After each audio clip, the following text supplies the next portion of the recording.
ஆகாஷ்வாணி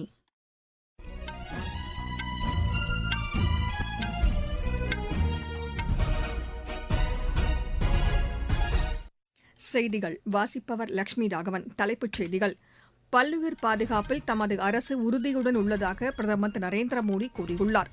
நாட்டின் வளர்ச்சிக்கு மேலும் உத்வேகம் அளிக்கும் வகையில் மத்திய பட்ஜெட் இருக்கும் என்று வேளாண் அமைச்சர் திரு சிவராஜ் சிங் சௌஹான் கூறியுள்ளார். மகாராஷ்டிர துணை முதலமைச்சராக மறைந்த அஜித் பவாரின் மனைவி திருமதி சுனேத்ரா பவார் இன்று பதவியேற்கிறார். இந்தியா ஐரோப்பிய யூனியன் இடையேயான தடையற்ற வர்த்தக ஒப்பந்தத்திற்கு ஐக்கிய அரபு எமிரேட்ஸ் வரவேற்பு தெரிவித்துள்ளது. அமெரிக்காவில் நடைபெற்று வரும் சர்வதேச தடகள சாம்பியன் போட்டியில் இந்தியாவின் தேஜஸ்வின் சங்கர் தங்கப்பதக்கம் வென்றார். இனி விரிவான செய்திகள். பல்லுயிர் பாதுகாப்பில் தமது அரசு உறுதியுடன் உள்ளதாக பிரதமர் திரு நரேந்திர மோடி கூறியுள்ளார். சமூக வலைதளத்தில் இதனை தெரிவித்துள்ள அவர், உத்தரப்பிரதேசத்தில் உள்ள ஏட்டா பறவைகள் சரணாலயமும் குஜராத்தின் கட்சில் உள்ள சாரி டன் ராம்சர் தலங்களாக அறிவிக்கப்பட்டிருப்பதை சுட்டிக்காட்டியுள்ளார்.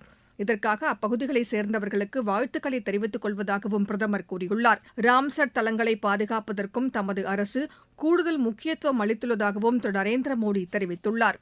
நாட்டின் வளர்ச்சிக்கு மேலும் உத்வேகம் அளிக்கும் வகையில் மத்திய பட்ஜெட் இருக்கும் என்று வேளாண் அமைச்சர் திரு சிவராஜ் சிங் சௌஹான் கூறியுள்ளார். சத்தீஸ்கட்டின் ராய்ப்பூர் விமான நிலையத்தில் செய்தியாளர்களிடம் அவர் பேசினார். வளர்ச்சியடைந்த இந்தியாவிற்கான இலக்குகளை விரைவாக எட்டுவதற்கும் உதவும் வகையில் மத்திய பட்ஜெட் இருக்கும் என்றும் அவர் கூறினார். வளர்ச்சியடைந்த இந்தியாவிற்கான ஊரக வேலைவாய்ப்பு உறுதி மற்றும் வாழ்வாதார சட்டம் குறித்து காங்கிரஸ் தொடர்ந்து தவறான தகவல்களை பரப்பி வருவதாக அவர் குற்றம் சாட்டினார். இந்த சட்டம் கிராமப்புற வளர்ச்சியை உறுதி செய்யும் என்றும் அவர் கூறினார்.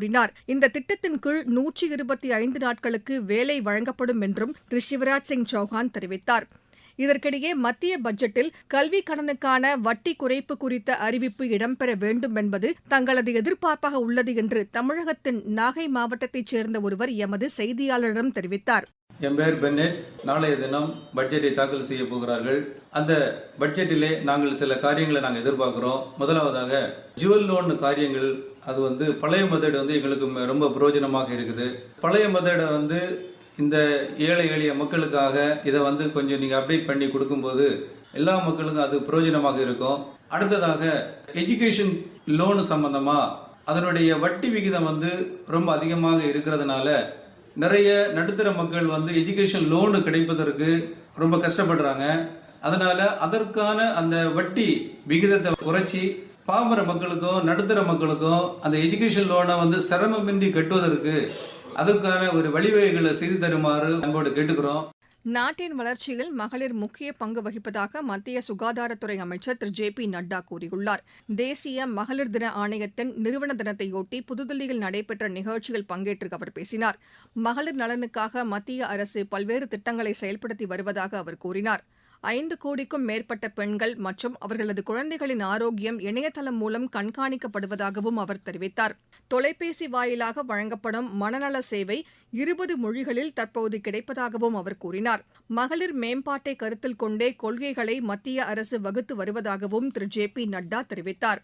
செயற்கை நுண்ணறிவு தொழில்நுட்பத்தில் இந்தியா முன்னணியில் இருப்பதாக மத்திய கல்வி அமைச்சர் திரு தர்மேந்திர பிரதான் கூறியுள்ளார். சமூக வலைதளத்தில் இக்கருத்தை பதிவு செய்துள்ள அவர், பிரதமர் திரு நரேந்திர மோடி தொலைநோக்கு பார்வையுடன் மேற்கொண்டு வரும் நடவடிக்கைகள் காரணமாக செயற்கை நுண்ணறிவு தொழில்நுட்ப பயன்பாட்டில் இந்தியா வல்லரசாக உருவெடுக்கும் என்றும் குறிப்பிட்டுள்ளார். இந்த தொழில்நுட்பம் கூடுதல் வேலைவாய்ப்புகளை உருவாக்கி வருவதாகவும் திரு தர்மேந்திர பிரதான் கூறியுள்ளார். நாடு முழுவதும் 25 கோடி மண்வள அட்டைகள் விவசாயிகளுக்கு வழங்கப்பட்டுள்ளதாக மத்திய அரசு கூறியுள்ளது. இதற்கான இயக்கம் கடந்த 2015ஆம் ஆண்டு அறிமுகப்படுத்தப்பட்டதாக மத்திய அரசின் செய்திக்குறிப்பு தெரிவிக்கிறது. இந்த இயக்கத்தின் கீழ் 93,000க்கும் மேற்பட்ட விவசாயிகளுக்கு பயிற்சி வழங்கப்பட்டுள்ளதாக அதில் குறிப்பிடப்பட்டுள்ளது. 2 ஆண்டுகளுக்கு ஒருமுறை இந்த மண்வள அட்டைகள் வழங்கப்படுவதாகவும் அந்த செய்திக்குறிப்பில் தெரிவிக்கப்பட்டுள்ளது. நடப்பு நிதியாண்டின் முதலாவது அரையாண்டில் மண்டல ஊரக வங்கிகளின் வர்த்தகம் 12 லட்சம் கோடி ரூபாயை தாண்டியுள்ளதாக மத்திய அரசு கூறியுள்ளது. புதுதில்லியில் இந்த வங்கிகளின் செயல்பாடுகள் குறித்து நிதி சேவைகள் துறை செயலர் திரு எம் நாகராஜு ஆய்வு மேற்கொண்டு பேசுகையில் இதனை தெரிவித்ததாக மத்திய அரசின் செய்திக்குறிப்பு தெரிவிக்கிறது. இதுவரை இல்லாத அளவிற்கு இந்த வங்கிகளின் வர்த்தகம் அதிகரித்துள்ளதாக அதில் குறிப்பிடப்பட்டுள்ளது. நிர்ணயிக்கப்பட்ட இலக்குகள் அனைத்தையும் இந்த வங்கிகள் எட்டியிருப்பதாகவும் அந்த செய்திக்குறிப்பில் தெரிவிக்கப்பட்டுள்ளது. காவல் பணி அதிகாரிகள் 2 வருடம் மத்திய பணியில் இருப்பது கட்டாயமாக்கப்பட்டுள்ளது. இதற்கான அறிவிக்கையை உள்துறை அமைச்சகம் வெளியிட்டுள்ளது. இதன்படி காவல்துறை கண்காணிப்பாளர் மற்றும் டிஐஜி பதவி உயர்வுக்கு இது அவசியமாக்கப்பட்டுள்ளதாகவும் அதில் குறிப்பிடப்பட்டுள்ளது. 2011ஆம் ஆண்டிற்கு முன்னர் தேர்ந்தெடுக்கப்பட்ட அதிகாரிகளுக்கு மட்டும் இது பொருந்தும் என்றும் அந்த உத்தரவில் தெளிவுபடுத்தப்பட்டுள்ளது. பிஜேபி தலைவர் திரு நிதின் நபின் கோவாவில் பிஜேபி நிர்வாகிகளுடன் ஆலோசனை மேற்கொண்டார். கட்சி வளர்ச்சிப் பணிகள் குறித்து இதில் விரிவாக விவாதிக்கப்பட்டதாக எமது செய்தியாளர் தெரிவிக்கிறார். நீங்கள் கேட்டுக்கொண்டிருப்பது ஆகாஷ்வாணியின் செய்தி அறிக்கை. ஊரக வளர்ச்சிக்கான புதிய அத்தியாயம். வளர்ச்சியடைந்த இந்தியாவிற்கான ஊரக வேலைவாய்ப்பு உறுதி மற்றும் வாழ்வாதார சட்டம். இந்த சட்டம் வருடத்திற்கு 125 நாட்கள் வேலையை உறுதி செய்கிறது. இதில் வாரந்தோறும் ஊதியம் வழங்கப்படுவது கட்டாயமாக்கப்பட்டுள்ளது. பணி முடிந்த 15 நாட்களுக்குள் ஊதியம் வழங்குவதை உறுதி செய்வதற்கான அம்சங்களும் இதில் இடம்பெற்றுள்ளன. ஊதியம் காலதாமதமாக வழங்கப்பட்டால் அதற்கான இழப்பீட்டுத் தொகைக்கும் இதில் வகை செய்யப்பட்டுள்ளது. வளர்ச்சியடைந்த இந்தியாவிற்கான பயணத்தில் மோடி அரசு தொடரும் சீர்திருத்த நடவடிக்கைகள். மகாராஷ்டிர துணை முதலமைச்சராக மறைந்த அஜித் பவாரின் மனைவி திருமதி சுனேத்ரா பவார் இன்று பதவியேற்கிறார். மும்பையில் உள்ள மக்கள் மாளிகையில் மாலை 5 மணிக்கு அவர் பதவியேற்க உள்ளதாக ஏஜென்சி செய்திகள் தெரிவிக்கின்றன. ஐரோப்பிய யூனியனுடனான தடையற்ற வர்த்தக ஒப்பந்தம் இறுதி செய்யப்பட்டதில் பிரதமர் திரு நரேந்திர மோடியின் பங்கு இன்றியமையாதது என்று தொழில் மற்றும் வர்த்தகத்துறை அமைச்சர் திரு பியூஷ் கோயல் கூறியுள்ளார். சமூக வலைதளத்தில் இக்கருத்தை பதிவு செய்துள்ள அவர் இந்த ஒப்பந்தம் வரலாற்று சிறப்புமிக்கது என்று குறிப்பிட்டுள்ளார். இது தொடர்பாக நாளிதழில் தாம் எழுதியுள்ள கட்டுரையையும் அவர் பகிர்ந்துள்ளார். தொழில்துறையின் வளர்ச்சிக்கு இந்த ஒப்பந்தம் வரப்பிரசாதமாக அமைந்துள்ளது என்றும் திரு பியூஷ் கோயல் கூறியுள்ளார். இந்தியா ஐரோப்பிய யூனியன் இடையேயான தடையற்ற வர்த்தக ஒப்பந்தத்திற்கு ஐக்கிய அரபு எமிரேட்ஸ் வரவேற்பு தெரிவித்துள்ளது.